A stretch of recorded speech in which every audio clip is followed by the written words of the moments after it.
మరో breaking news చూస్తున్నాం. IPS అధికారి ఏబీ వెంకటేశ్వరరావుకు హైకోర్టులో ఊరట లభించింది. క్యాట్ ఉత్తర్వులను సస్పెండ్ చేసేందుకు నిరాకరించింది. ఏబీ వెంకటేశ్వరరావు సస్పెన్షన్ను ఎత్తివేస్తూ ఇటీవల క్యాట్ ఉత్తర్వులు జారీ చేసింది. కాగా క్యాట్ ఉత్తర్వులను నిలుపుదల చేయాలని ఏపీ ప్రభుత్వం పిటిషన్ను దాఖలు చేసింది. ఈ క్రమంలో ఏబీ వెంకటేశ్వరరావుకు హైకోర్టులో రిలీఫ్ దక్కింది.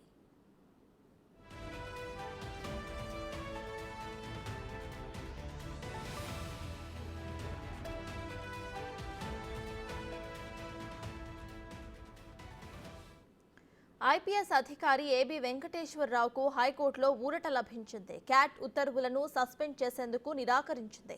ఏబీ వెంకటేశ్వరరావు సస్పెన్షన్ను ఎత్తివేస్తూ ఇటీవల క్యాట్ ఉత్తర్వులు జారీ చేసింది. కాగా క్యాట్ ఉత్తర్వులను నిలుపుదల చేయాలని ఏపీ ప్రభుత్వం పిటిషన్ దాఖలు చేసింది. ఈ క్రమంలో ఏబీ వెంకటేశ్వరరావుకు హైకోర్టులో రిలీఫ్ దక్కింది.